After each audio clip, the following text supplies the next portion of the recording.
Question 151.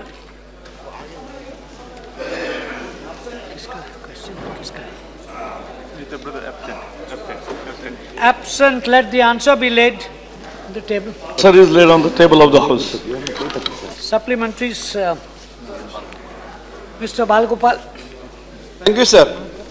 This is about the pollution and the control of polluting thermal power stations. Sir, in the answer it is said that in some plants there are flue gas desulfurization system to control emissions of sulfur dioxide. And the answer clearly states that in the new plants there are very good systems to control the pollution. But there are hundreds of existing units, sir. So there is no provision to control the pollution from the thermal power stations. Whether the government is planning to initiate some steps to control the pollution in the existing thermal plants. That is my question, sir.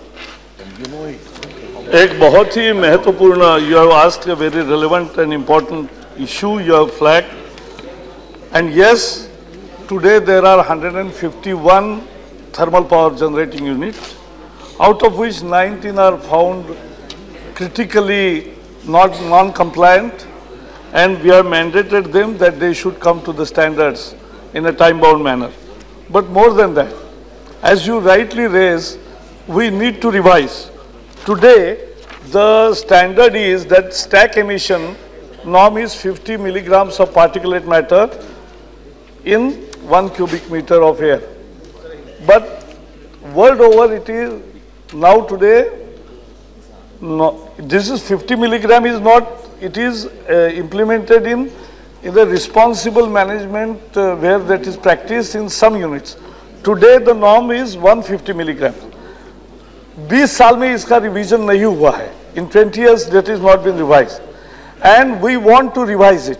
So the work is in progress, and not only the particulate matter, but also we want to bring it down to international level of 30 milligram.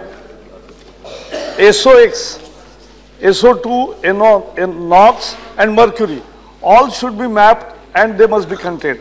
So the guidelines for pollution from thermal power plant, because that is a major polluting thing, so we are revising the standards and that will soon be ready and then will be made public. Shri Tarun Vijay.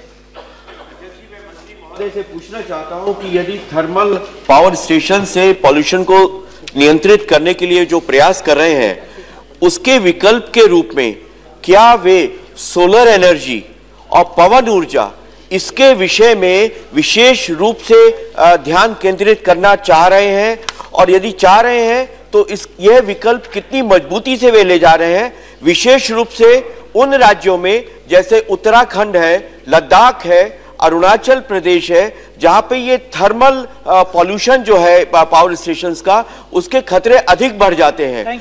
इसके संदर्भ में आपने क्या योजना बनाई है और कितने वर्षों में यह सोलर तथा पवन ऊर्जा को आप आम आदमी तक पहुंचाने लायक बना देंगे, ताकि उसका खर्चा प्रति यूनिट बिजली जो उससे पैदा होगी वह सामान्य व्यक्ति भी उसको अफोर्ड कर सके। Thank you. एक प्रश्न में माननीय सदस्य ने 4-5 प्रश्न पूछे हैं, एक का जवाब दीजिए। हाँ, एक का ही जवाब दे रहा।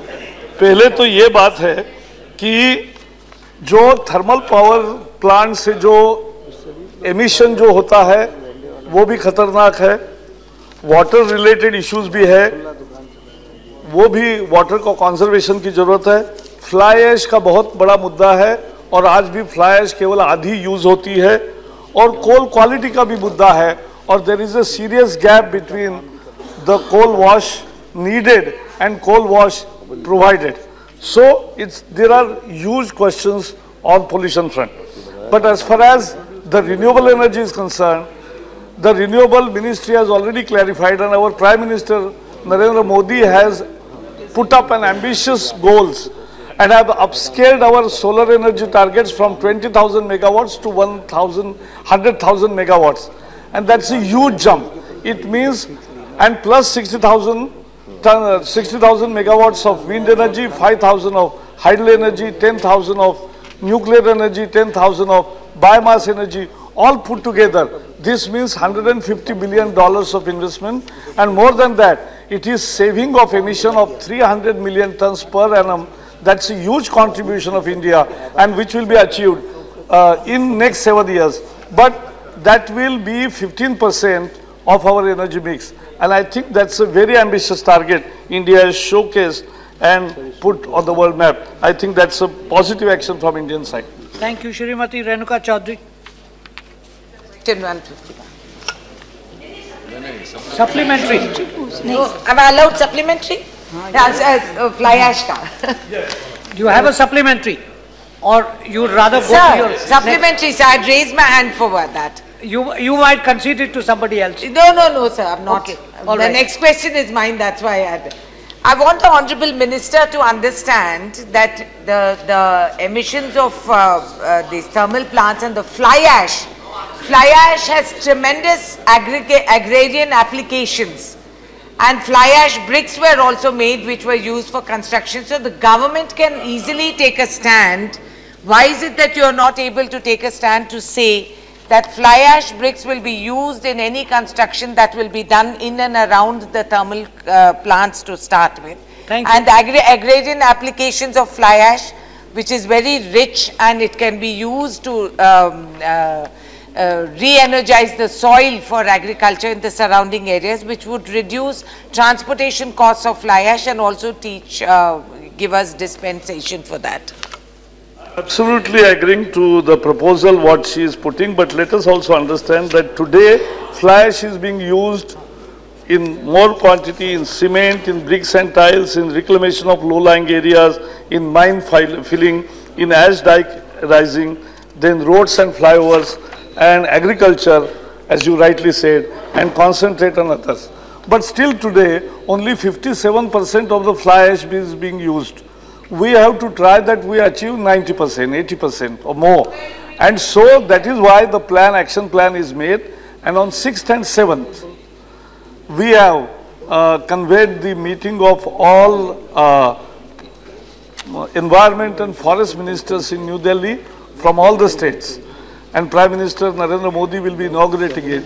And in that, there is a complete different 3 or 4 hours discussion on pollution of various kinds, and now what the action plan we will go ahead with. So we are proactively considering to use fly ash more effectively. And even the Environment Ministry building, which is now New Paryavaran Bhavan, that also has more use of fly ash, and that has benefited the building, and we have put that building also on tourist map. Thank you. Question 152. सभापति जी कोलंबो स्थित भारतीय उच्चायोग ने सूचित किया है कि श्रीलंका की किसी कंपनी के साथ श्रम विवाद में शामिल किसी भारतीय कामगार को बंदी नहीं बनाया गया है। लागू नहीं होता। Thank you. Sir, yes. Sir, this is a little aberrant of what actually happened. Subsequently, I have come to learn that the laborers, the Indian labor have reached home. But the fact of the matter is that this company, I don't, Minister has to clarify whether it was an Indian company or a Sri Lankan company, did hold captive our workers largely from UP and Bihar who were held back there. And even in today's papers, there are some labor whose passports have been impounded by the companies, by the private companies that work out there, and that is not acceptable practice. So what's your question? My question is this, that the labor is being held up there in Colombo, and it was also said that our envoy was consulting with the companies to ensure that these people were left. And since our mission was there, had taken up the matter with the companies and they were working on a solution. So how do you stop people from exploiting labor from India? And what authority does anyone have to take away passports from our labor? That's a much wider question, you know that, Honorable Minister. सभापति जी, सांसद महोदया सही कह रही हैं और पूछ रही हैं कि कंपनी कौन सी थी। पहले तो मैं बता दूं, ये कंपनी है भुवलका स्टील्स प्राइवेट लिमिटेड, जो भारतीय कंपनी है और जिसका मालिक भी भारतीय है। जहां तक आपने कहा कैप्टिव, आप अंग्रेजी के बहुत अच्छी जानकार हैं और विद्वान हैं हमारे सभापति तो अंग्रेजी के। कैप्टिव और स्ट्रैंडेड दो अलग शब्द हैं।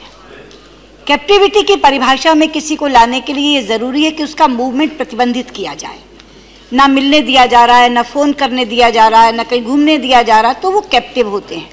लेकिन किसी का पासपोर्ट ले लेना, वेतन ना देना, ये स्ट्रैंडेड है। और मैं आपको बताना चाहूँगी सदन को आपके माध्यम से कि 4 जनवरी को टेलीविज़न पर एक समाचार मैंने सुना जिसका शीर्षक था भारत के 77 मजदूर श्रीलंका में श्रम विवाद के कारण फंसे। ये 4 जनवरी की बात है। और तुरंत मैंने हमारे हाई कमिश्नर श्रीलंका के श्री यश सेना उनसे बात की और जानकारी मांगी। उन्होंने जानकारी देते हुए ये बात कही कि ये भारतीय कंपनी है और इसकी शिकायतें पहले भी बहुत आई हैं और ये ब्लैकलिस्टेड कंपनी है। लेकिन ब्लैकलिस्टेड कंपनी होने के कारण किसी ऑथोराइज्ड एजेंट के थ्रू तो ये ला नहीं सकते, तो ये अनऑथोराइज्ड रिक्रूटमेंट एजेंट के थ्रू लोगों को ले आते हैं और इसीलिए वो लोग इस तरह फंसते हैं। तो मैंने उनसे कहा कि आप तुरंत किसी अधिकारी को भेजिए या कंपनी वालों को वहाँ बुलाइए और इस विवाद को सुलझाइए। और मुझे खुशी है आपको बताते हुए कि 4 तारीख को मेरी उनसे बात हुई, 5 तारीख को कंपनी के मालिक को बुलाया गया, सबको साथ बैठाया गया और मामला सुलझा लिया गया। और 6, 7 और 8 3 दिन के अंदर 77 के 77 मजदूर, हमने यहाँ से पैसा भेजा टिकटों का, अपनी टिकटें देकर हम वापस ले आए। 6 तारीख को 48 मजदूर वापस आ गए, 7 तारीख को 27 मजदूर वापस आ गए और बचे हुए 2 मजदूर 8 तारीख को वापस आ गए। तो 6, 7 और 8 में 77 के 77 मजदूर वापस आ गए जो स्ट्रैंडेड थे, फंसे हुए थे। Thank you. You have a second question? The question is, would the minister consider talking to the Labour Ministry, which is concerned with this illegal recruiting of labour, which sends people even through blacklisted companies? At the end of the day, the mission is dealing with Indians who have gone abroad for their working for their livelihoods, for sustainable livelihoods. Now, these people are exploited in a multifora way, where their passports are taken away, and now whether it is stranded or captive, it's tantamount to that they can't access and come back to their motherland. Please so what adhere steps to is your the question. government going to take to ensure that our labour who go outside the country to work, particularly in Middle East and Asian countries, No, that's not the question here. For their passport, of course, sir, it is related No, to the you can have a separate discussion on this. No, it's not that. पहली बात तो ये है कि ये labour ministry में मुझे जाके बात करने की ज़रूरत नहीं, ये मोइया का अपना मैंडेट है। जो हमारा प्रवासी भारतीय कार्य मंत्रालय, ये उसी का मैंडेट है। और हमेशा इस बात को हम देखते हैं कि ऑथोराइज्ड रिक्रूटमेंट एजेंट अगर इस तरह की गलती करता है तो हम उसको केवल ब्लैकलिस्ट ही करते हैं तुरंत। लेकिन अगर अनऑथोराइज्ड रिक्रूटमेंट एजेंट भी करता है तो हम उस राज्य सरकार को लिखते हैं उनके खिलाफ इन्वेस्टिगेशन चलाने के लिए। और मैं बता दूं कि इस केस में भी हमने तो ब्लैकलिस्ट कर दिया है कंपनी को, लेकिन बेंगलोर यानी कर्नाटक की सरकार और राजस्थान की सरकार, इन दोनों के जो एजेंट्स अनऑथोराइज्ड उसने पकड़े थे, उन दोनों सरकारों को पत्र लिखकर कह दिया है कि इन्वेस्टिगेट करके उनके खिलाफ कठोर कानूनी कार्रवाई करें। श्री राम गोपाल यादव। मान्यवर, ये समस्या बहुत पुरानी है और केवल लंका तक सीमित नहीं है। ये अलग बात है कि माननीय मंत्री जी ये कहें कि कैप्टिव चीज़ अलग है और स्टैंडर्ड अलग हैं अलग। लेकिन विदेश में जाकर किसी व्यक्ति का पासपोर्ट ले लिया जाए और वो उसको जो पासपोर्ट नहीं होगा वो आ नहीं सकता है, तो उसकी स्थिति लगभग कैप्टिव जैसी ही हो जाती है। सवाल ये है कि ये घटनाएं जब कई बार घट चुकी हैं तो जो ब्लैक लिस्टेड हों या अनऑथराइज एजेंट्स हैं जो लोग ले जाते हैं, क्या गवर्नमेंट ने कभी सर्वे करवाया है कि कितनी कंपनियां हैं, कितने व्यक्ति हैं, और उनकी जब लाइसेंस आप देते हैं तो उनकी बैकग्राउंड की पूरी जांच करवाई है? और अगर ये फ्रॉड लोग हैं जो ले जाते हैं, कुछ लोग अनऑथराइज लोग हैं, उनके खिलाफ कार्रवाई करने के लिए जिन राज्यों की, अगर राज्यों के अंतर्गत आता है, उन राज्यों से को निर्देश दिए हैं सख्त कार्रवाई करने के लिए, और अगर दिए हैं तो कितने लोगों के खिलाफ कार्रवाई हुई, कितने जेल भेजे गए, कितनों के खिलाफ मुकदमा कायम किया गया? Please, Ram Gopal ji, we are widening the scope of the question and the answer. It is a very valid subject, but it requires a proper discussion. Sir ये क्वेश्चन ऐसा नहीं है, इसमें लगातार कई देशों के अंतर्गत ये हो रहा है। इसीलिए तो मैं ले कह रहा जाते हैं, वहाँ लोगों फंस जाते हैं, वापस भी नहीं आ पाते। No, I think the Honorable Minister of External Affairs will readily accept a notice for discussion on this subject, but let's not, this is question hour, we stick to the norms of the question hour, that question must be specific, answer that is given, supplementaries flow out of it. मैं आपका आदेश स्वीकार करती हूँ, लेकिन मैं आपका आदेश स्वीकार करती हूँ, और अगर सांसद साथी इस पर पूरी चर्चा चाहते हैं तो चर्चा का नोटिस दे दें, मैं चर्चा भी स्वीकार करने को तैयार हूं। लेकिन सिर्फ एक बता दूं कि कैप्टिव और स्टैंडर्ड की जो बात करें ये एक हैं। एक इसलिए नहीं है कि जो स्टैंडर्ड है वो एम्बेसी को अप्रोच कर लेते हैं, वो वहाँ आकर के अपनी दुखड़ा बता देते हैं तो तुरंत हम लोग फिर उसमें कार्रवाई कर लेते हैं। अगर वो कैप्टिव बना लिए जाएं तो वो एम्बेसी तक नहीं पहुँच सकते, तो अंतर तो हमें करना पड़ेगा कैप्टिव और स्टैंडर्ड का। लेकिन अगर आप लोग इस पर चर्चा चाहते हैं, मैं तैयार हूँ चर्चा स्वीकार करने के लिए। आप वैसे तो आपके उसमें आता है, लेकिन अगर आपका ये सुझाव है कि आज क्वेश्चन का स्कोप वाइडन ना करें और चर्चा करें, तो मैं चर्चा के लिए तैयार। Thank you. श्रीमती करीम जी, दो in this incident, what particular action has been taken against this company which has been mentioned here? Mr. Chairman, that company has been blacklisted and a letter has been written to the Karnataka government as well as the Rajasthan government for taking action against them. Shri Premchand Gupta, समस्या बहुत गंभीर है।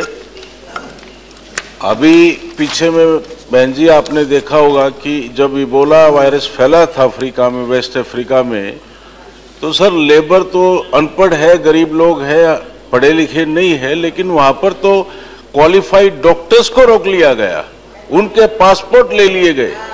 तो ये जो समस्या है, इसका बहन जी जब तक आप ये जो एजेंसीज है, रिक्रूटमेंट एजेंसीज है नंबर 1, और नंबर 2 जो एम्प्लॉयर है, ये अफ्रीका वाले केस में भी इंडियन एम्प्लॉयर थे सर। आप इसको उस डिस्कशन में उठाइए which the honorable minister has accepted। Sir मैं एक चीज नहीं समझ ये सवाल में नहीं है ये सर, ये इस सवाल में अफ्रीका का जिक्र नहीं है। तो इसके ऊपर में बहन जी जो आप मतलब क्या कर रहे हैं, इसमें तो कुछ तुरंत करने की आवश्यकता है। अफ्रीका में ये समस्या है। वहाँ वो डॉक्टर्स थे जो गए थे, और चूंकि इबोला वायरस फैला इसलिए वो वहाँ से वापस आना चाहते थे। वो भी 5 डॉक्टर से, कंपनी क्या वो हॉस्पिटल भारतीय का था, लेकिन उसमें भी तुरंत इंटरवीन करके 5 डॉक्टरों को मैंने वापस बुला लिया था। Thank you. Question 153, question number 153 plus लोग हैं। नहीं, sorry, this is not the time for it, we are not discussing the subject. Question number 153 sir. Yes sir. The answer to question number 153 is placed on the table of the House.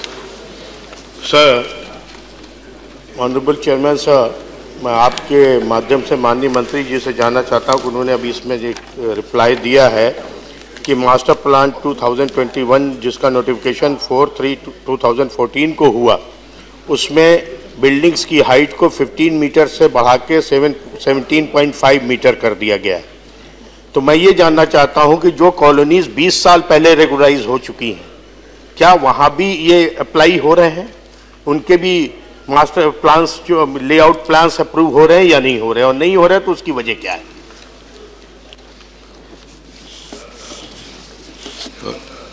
Chairman sir, as I have submitted in my written answer, the master plan of Delhi 2021 was notified in 2007, and there was a provision for midterm review. Review was done in 2012 onwards, and then the committee headed by Lieutenant Governor recommended certain changes in Delhi Development Authority Act, which were notified on the set date of 2014. So, with regard to the change that is brought in is about the height. Height is 15 meters, which is allowed. Now it has been enhanced to 17 because of the stilt that is for the parking and other places, is required very much in the areas which are very congested and thickly populated. People are finding it very difficult. That's why the committee headed by Lieutenant Governor has given that permission. With regard to the colonies which were there since last 20 years or 30 years, the honourable member has asked whether this will apply to them also. Once they are authorized, sir, regularized, this will apply to them also. Second question. इसमें मैं ये बताना चाहता हूँ, I just want to tell Honourable Minister कि their layout plan have not been sanctioned by MCD or any authorized department, and they are not getting this opportunity and they are not getting this facility there. What will be the modalities and what will be the remedy for them? It's a very serious issue in Delhi. I totally agree with the honourable member, because the authorities are saying your plan is first of all not approved. So how can you have this facility of further enhancement of the height? That is the question. This question is related once we regularize all of them and individual notification is issued. That has to be done. There is no way. You can't remove them after 20 years, 30 years, you can't remove them. But certain regulations has to be made. That work is being undertaken by DDA after the last cabinet decision, and the municipal councils of the Delhi, they are also being consulted, and then some way out is being found. Shri Ramdas Athwale, thank you. आपके दो सवाल हो गए, तो और क्या किया आपने? Regularize होने जा रहे हैं. I'm not talking for this, those colonies. 20 years back, आप सवाल पूछिए. सर, मैं यही तो पूछ रहा हूं सर, मैंने यही पूछा है. पहला सवाल मेरा ये था कि जो कॉलोनीज 20 साल पहले रेगुलाइज हो चुकी हैं, ये वहां पे क्यों नहीं अप्लाई हो रहा है, और नहीं हो रहा तो उसका रीजन क्या है? ये फैसिलिटी उन्हें क्यों नहीं दी जा रही जो 20 साल पहले रेगुलाइज हो गई है? जो होनी है उसके बारे में नहीं पूछा. I am not talking for the colonies which are going to be regularise in future. Alright, thank you. This is first question.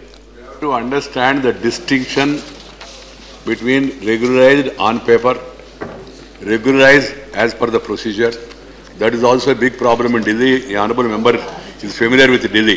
So it has to be done legally. Mere oral order will not suffice. That's why this distinction is coming. Even if they have been supposed to be regularized 20 years back, they are regularized on paper, but they are not regularized as per the rules. So please. I am examining that also, sir. There is a peculiar situation in Delhi. People are suffering it. That's why both the DDA and the MCDs, they are involved, and we are discussing specific cases where such complaints are coming. They are being examined, and we have to find a way out for them, because for no fault of theirs, they have been told they are regularized, but their plans are not approved. Because the plans are not approved, this new regulation is not being accepted by them. So we are trying to find a solution to this. I am already aware of this problem. I am thankful that the member has flagged this issue, and it will receive further attention also. Thank you. What is your second question? क्या second question? हाँ sir, ये पहला पूछा है. Second भाई दूसरों का हक मत मारिए. Please. सर, second अभी मैंने पूछा ही नहीं है. Don't convert a question पहले ही into पूछा था sir. Discussion. Please ask your question precisely and without a preliminary. Sir, मैं सेकंड सप्लीमेंट्री एक छोटा सा क्वेश्चन है मेरा कि जो विलेजेस हैं वहां पे इन्होंने जवाब दिया ऑनरेबल मिनिस्टर ने कि कोई भी उनको फैसिलिटी नहीं दी जा रही है या कोई उनके लिए नया प्रोविजन नहीं किया गया है मास्टर प्लान में. वो विलेजेस जिनकी फैमिली छोटी थी, आज से 150-200 साल पहले से 100 साल पहले से वहां रह रहे हैं, अब उनकी फैमिलीज बढ़ गई हैं, वो अपना मकान बनाना चाहते हैं और अगर उसकी हाइट बढ़ाना चाहते हो तो उसमें उनको कोई रेमेडी नहीं दी गई है, कोई फैसिलिटी नहीं दी गई है. क्या इसके बारे में भी आप कुछ सोच रहे हैं या कुछ करने जा रहे हैं? मैं ये जानना चाहता हूँ. ठीक. Sir, as I have submitted earlier, whatever colonies are regularized, there won't be any problems for them. Colonies which are not regularized as per the rules, that is being examined. Unless you regularize them as per the rules, they cannot avail this facility. There is a problem in that area, and we are trying to address that. Shri Ramdas Athwale. The chairman sir, मुझे मंत्री महोदय से जानकारी भी चाहिए और ये मैं उनसे पूछना चाहता हूँ कि दिल्ली शहर में बहुत सारे स्लम्स है और वो आपने 15 मीटर से लेकर 17.5 मीटर तक मतलब ऊंचाई बढ़ाने का परमिशन दे दिया DDP प्लान में. तो मुंबई शहर में बहुत सारी स्लम्स है और वहाँ स्लम रीडेवलपमेंट अथॉरिटी एक ऐसा स्कीम है, तो स्लम में रहने वाले लोगों को फ्री ऑफ चार्ज मकान में दिया जाता है 269 स्क्वायर फीट का। उसी तरह की जो स्कीम है, स्कीम दिल्ली में चालू करने के संबंध में विचार से सरकार का है क्या, और सरकार का विचार नहीं भी होगा तो सरकार ने ऐसा विचार करके दिल्ली के स्लम वालों को फ्री ऑफ चार्ज मकान देने के संबंध में निर्णय लेना चाहिए। तो मंत्री महोदय से मुझे जानकारी चाहिए कि स्लम वालों की किस तरह मदद की जा सकती है। So the honourable member has given a suggestion. It's a fact that slum area development program has made some progress in Mumbai. It did not make enough progress in Delhi. The reason being, sir, first of all, you have to talk to the people who are living in that slum and they must all come to an agreement and then they must choose a builder or a developer, whatever it is.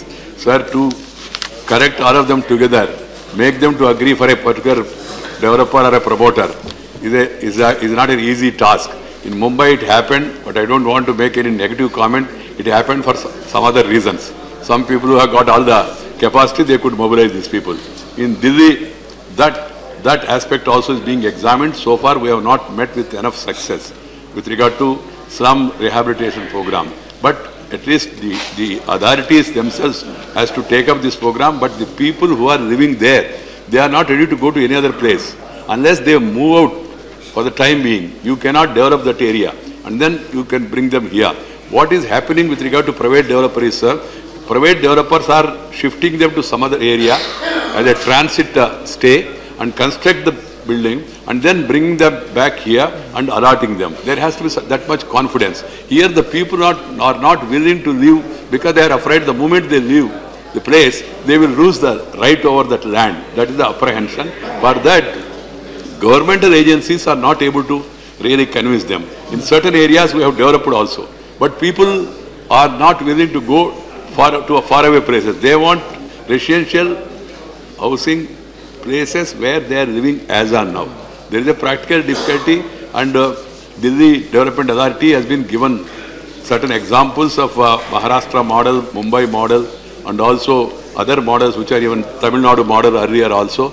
But so far there is not much progress in this regard, sir. I take note of the honourable member's intention behind the question and try to pursue it further. Thank you. Question 154.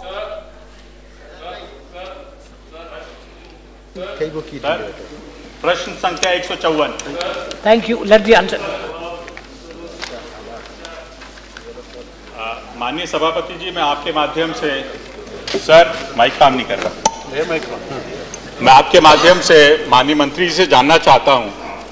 माननीय मंत्री जी ने अपने जवाब में दिया है कि जब से सरकार में आए हैं कितनी जल्दी ये क्लियरेंस दे रहे हैं, और माननीय प्रधानमंत्री जी ने वे अपने भाषण में कहा कि हमने अलग अलग मंत्रालयों को बुलाकर दोनों को बिठाकर ज़्यादा जल्दी क्लियरेंस देने का काम कर रहे हैं। लेकिन मैं इनसे जानना चाहता हूं माननीय मंत्री जी से कि जो क्लियरेंस मिल रही है उसके बाद एक सुपर मिनिस्ट्री है जो है एनजीटी, जो हर लोगों को बुलाकर उनसे पूछती है कि आपने ये काम कैसे किया। अभी नोएडा का आपके सामने है, उसके बाद यमुना के सफाई का मामला है। अभी तो मैं आश्चर्य है कि कुछ दिनों पहले मैंने समाचार पत्रों में पढ़ा, सवाल पूछिए। मैं सर सभापति जी पहली बार प्रश्न पूछ रहा हूं, आपका संरक्षण चाहूंगा इसमें। मैं ये कह रहा हूं रेलवे मंत्रालय को बुलाया कि सफाई के बारे में बताइए, रेलवे की सफाइयां क्यों नहीं हो रही। तो मैं माननीय मंत्री जी से ये जानना चाहता हूं कि जो क्लियरेंस दे रहे हैं, मंत्रालय जो क्लियरेंस दे रहा है, क्या प्राइवेट कंपनी या जो गवर्नमेंट को क्लियरेंस मिल रही है उसके बाद एनजीटी बुला लेती हो, क्या फायदा है क्लियरेंस की जल्दी का, फिर वो लटक जाएंगे। एनजीटी को इतना बड़ा महत्व दे दिया गया है, क्या माननीय मंत्री जी इसके बारे में कुछ करने जा रहे हैं, ये मैं जानना चाहता हूं माननीय मंत्री जी से। नहीं सर, पहले तो ये कहना चाहिए कि आमतौर पे एक प्रक्रिया के तहत पर्यावरण के किसी भी शर्तों के साथ समझौता न करते हुए ही अप्रूवल्स दिए जाते हैं। और इसलिए जैसे आपको पता है, पहले एक्सपर्ट अप्राइजल कमेटी एप्लीकेशन को देखकर उसका टीओआर तय करती है, फिर एक इम्पैक्ट असेसमेंट रिपोर्ट बनती है, वो प्रोजेक्ट प्रोपोनेंट बनाता है, उसका ड्राफ्ट आता है, फिर पब्लिक हियरिंग होती है और उसके बाद फाइनल इम्पैक्ट असेसमेंट तैयार होता है। उसके बाद एक्सपर्ट अप्राइजल कमेटी एक तरह से बहुत ही इंडिपेंडेंटली फंक्शन करने वाली यंत्रणा है, तो वहाँ वो एक्सपर्ट अप्राइजल कमेटी में आता है और उनके अप्रूवल के बाद ही और सारे कंडीशंस लगाने के बाद ये मिनिस्ट्री में आता है और फिर 4 स्तरों पर उसकी जांच पड़ताल करके फिर उसको अप्रूवल मिलता है। और इसमें आपने जो सवाल किया है कि एनजीटी के बारे में, तो एनजीटी एक अलग कानून से बना है। अब इसमें अभी जो हमने एक हाई लेवल कमेटी बिठाई थी, TSR सुब्रमण्यम जो पहले पूर्व कैबिनेट सचिव थे, उनकी अध्यक्षता में, उन्होंने एक फर्स्ट अपील का, क्योंकि अभी क्या होता है, there is no system within the ministry of first appeal and therefore people go to NGT, people go to courts, people go to various forums. तो इसके लिए फर्स्ट अपील का एक सुझाव उन्होंने दिया है, वो कंसिडरेशन में है, तो लेकिन उस पर अभी निर्णय नहीं हुआ है। Second question please. सभापति जी, वही मैं जानना चाहता था कि उसमें कुछ करेंगे कि नहीं।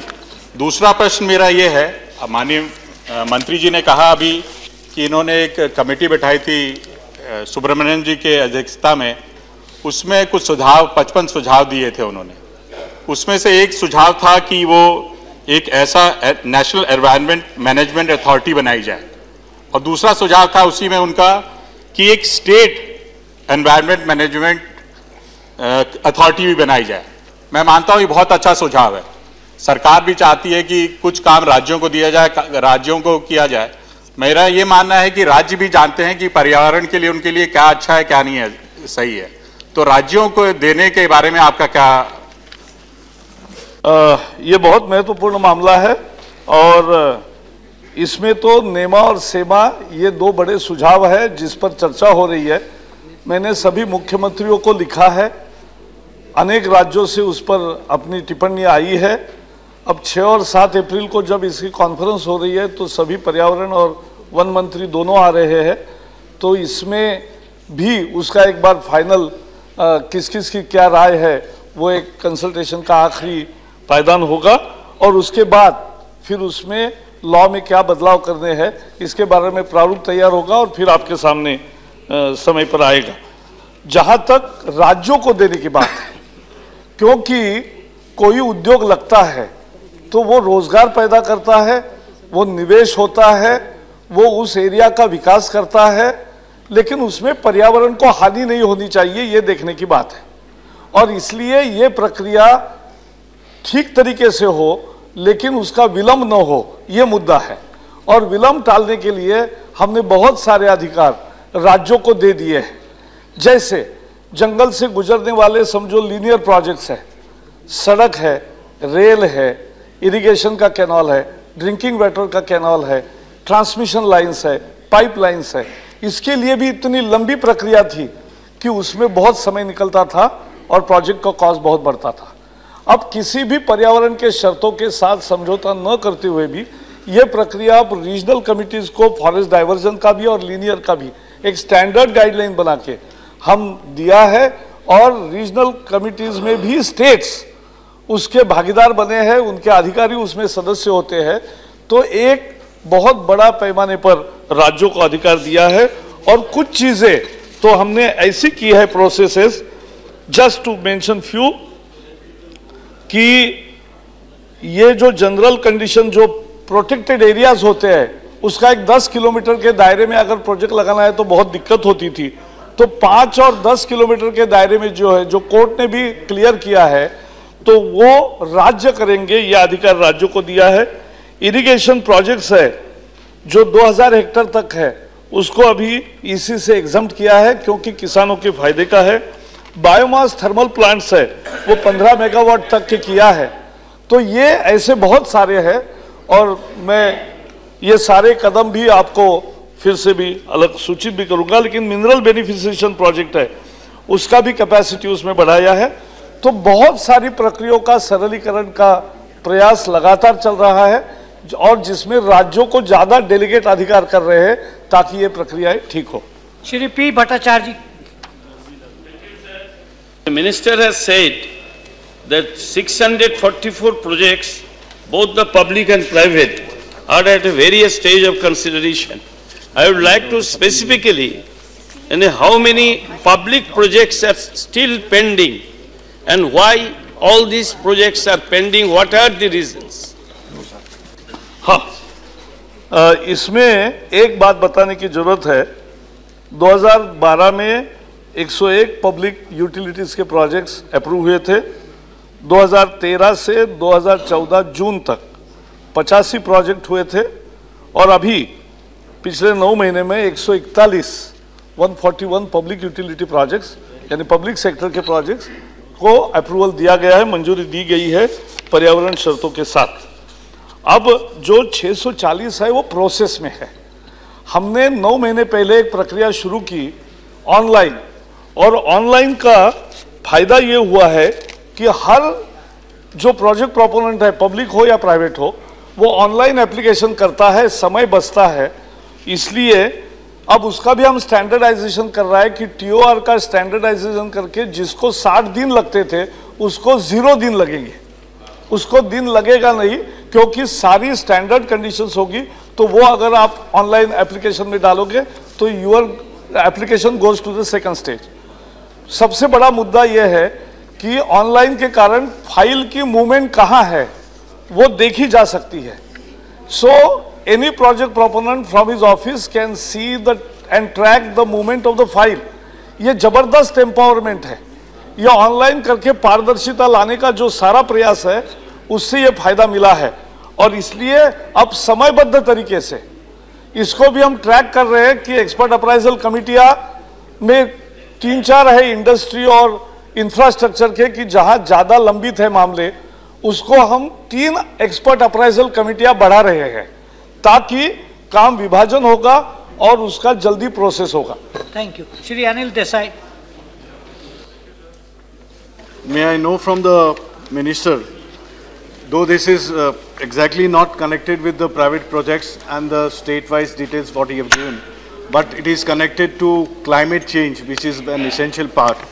And of late, like a few years from here, we've been seeing that incessant rains on some parts of the country, and at the same time severe droughts that has really affected. Please adhere to the question. Yeah, I'm giving the question only. This has affected very badly the farmer community's life, that has become miserable. The output, agricultural output has been affected because of that, and overall growth that is also decelerated, that has affected the overall economy. May I know from the Minister that climate change now in the state of my Maharashtra and other states also, because of this has really affected very badly, and this has proved to be a dent on the Indian economy. What concrete steps are being taken to tackle this issue, which has become very important? Please answer the part that relates to the question. Yeah, the issue is, yes, the challenge of climate change is real and we have to tackle it more effectively, and therefore the pollution norms of nearly 34 sectors we are revising, and we have done the brainstorming on all those sectors where we can make it more stringent. Already cement industry norms, pollution norms have been made more stringent. We have identified 17 critically polluting sectors of industrial sectors in which there are more than 3,000 industries, on which we have mandated them that they should put 24/7 pollution monitoring devices on their effluent discharge point and on their chimneys. So we can go into a next phase of better pollution management. And more importantly, as you are saying, that the approval process and growth and sustainable development is our target. And therefore, development without destruction is the mission of the ministry. And on that path, we are ensuring that we do approvals early with the motive of sustainable development. Shri P. Rajiv. As per this answer, the minister did a wonderful job.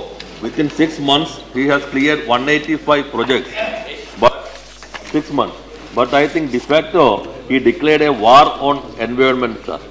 Sir, whether the government has compromised any of the existing provisions as the media reports that there is the removal, the need for Grama Sabha's consent for minerals projects, and also remove the public hearing consent for the coal mines, which capacity less than 16 million tons, sir.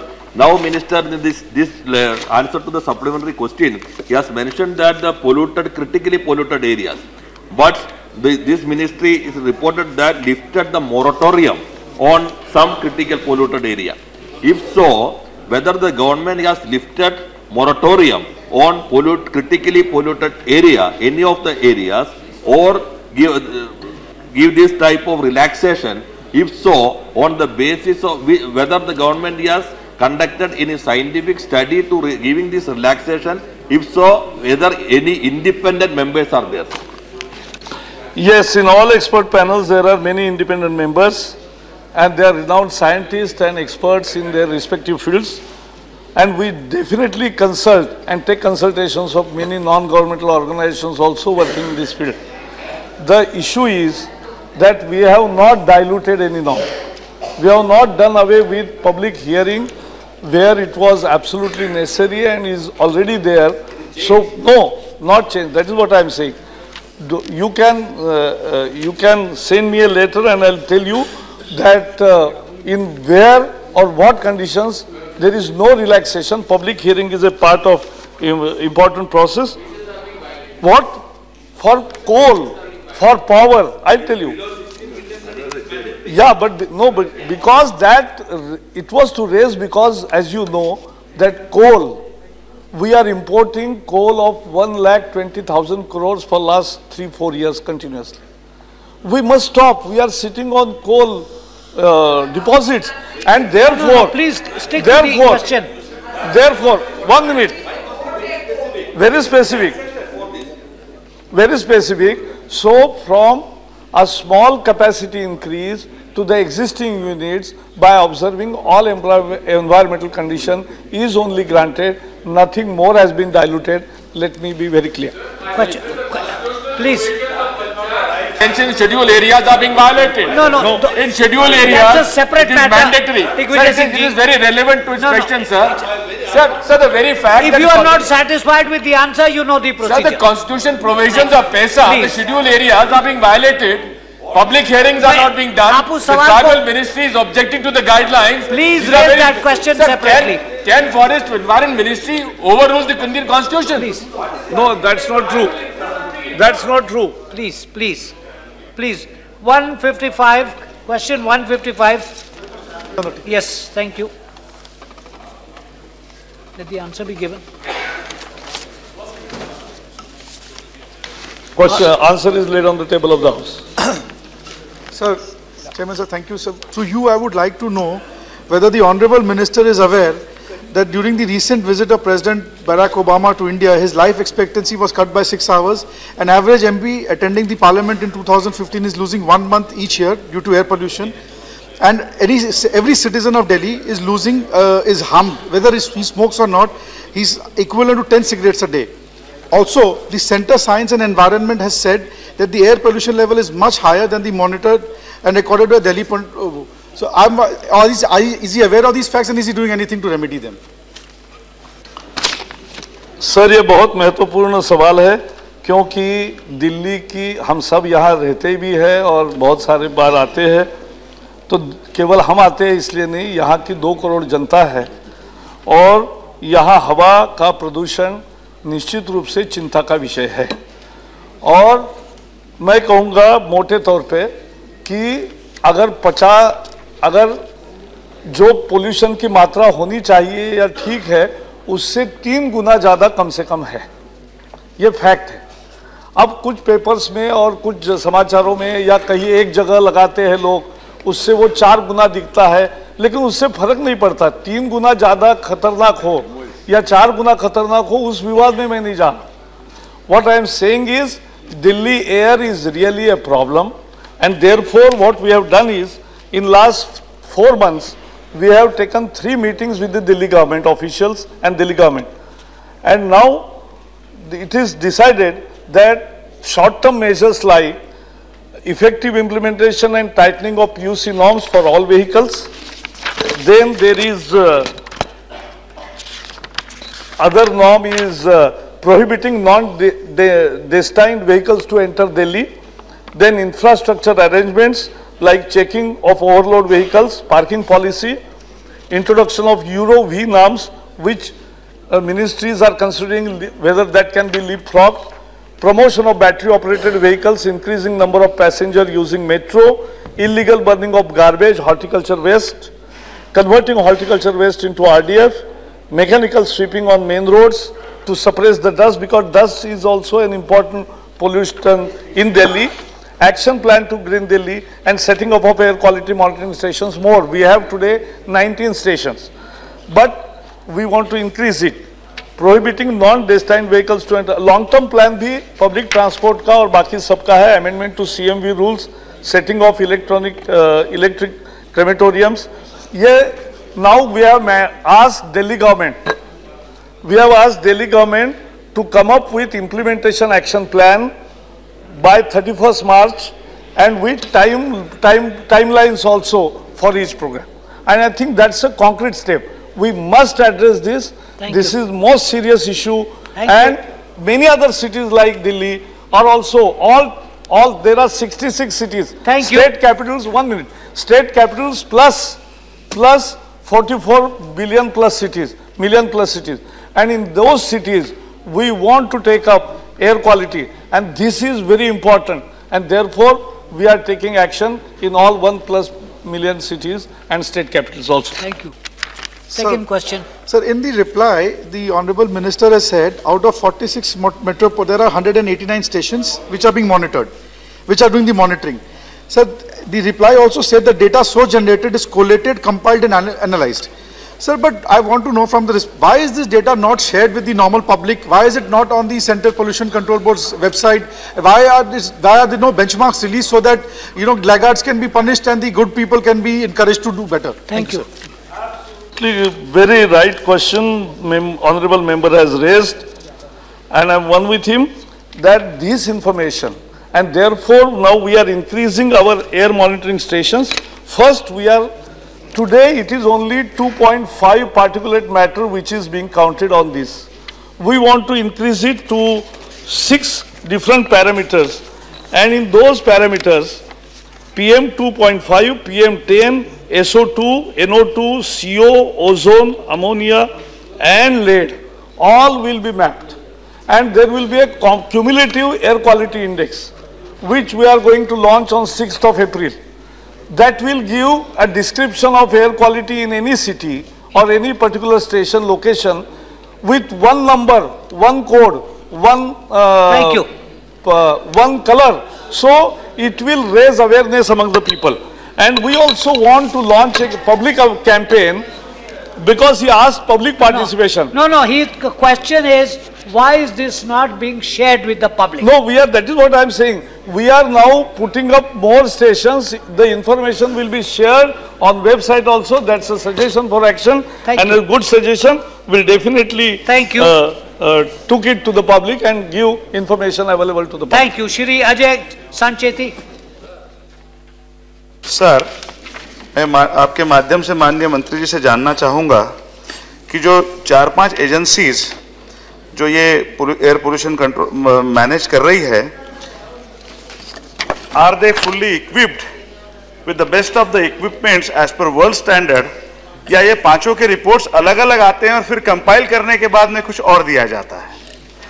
नहीं, इसीलिए पांचों agencies के जो reports है वो they are earth science ministry, many other renowned institutes are doing it. It's not as if somebody is doing it. और एक जगह एक आईटीओ में केवल लगाएंगे, 1 घंटे का देखेंगे और उस पर कुछ बोलेंगे, ऐसा नहीं है. It's a comprehensive exercise. But yes, we will have more interaction with the public, and at the same time more stations in all such metro cities and 1 billion plus cities will be installed, because fresh air is our birthright. And to that end we will want to launch also a public awareness campaign of fresh air my birthright, and in that we have 10-point program also designed and we'll launch it. Thank you, Shri Sanjeev Kumar.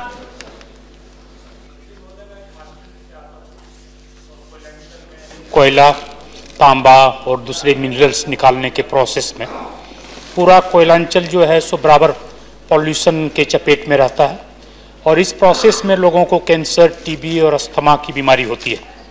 और जितना royalty हम लोगों को कोयला के खनन या mineral के खनन से मिलता है उतना हम लोग इलाज के में खर्च कर देते हैं। तो आपसे मेरा सीधा क्वेश्चन है कि क्या कोयलांचल में पॉल्यूशन कंट्रोल को अपने लेवल में रखने के लिए कोई विशेष उपाय आप कर रहे हैं क्या? झारखंड में। हाँ, झारखंड में। झारखंड और उड़ीसा माइनिंग से जो प्रदूषण होता है उसके बारे में सुप्रीम कोर्ट में भी बहुत चर्चा हुई।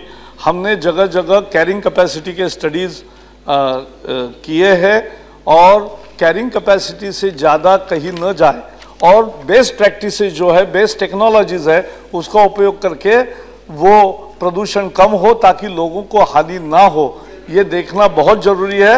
और हर विषय में हम इसका रिवीजन कर रहे हैं for guidelines and setting up higher standards of pollution control.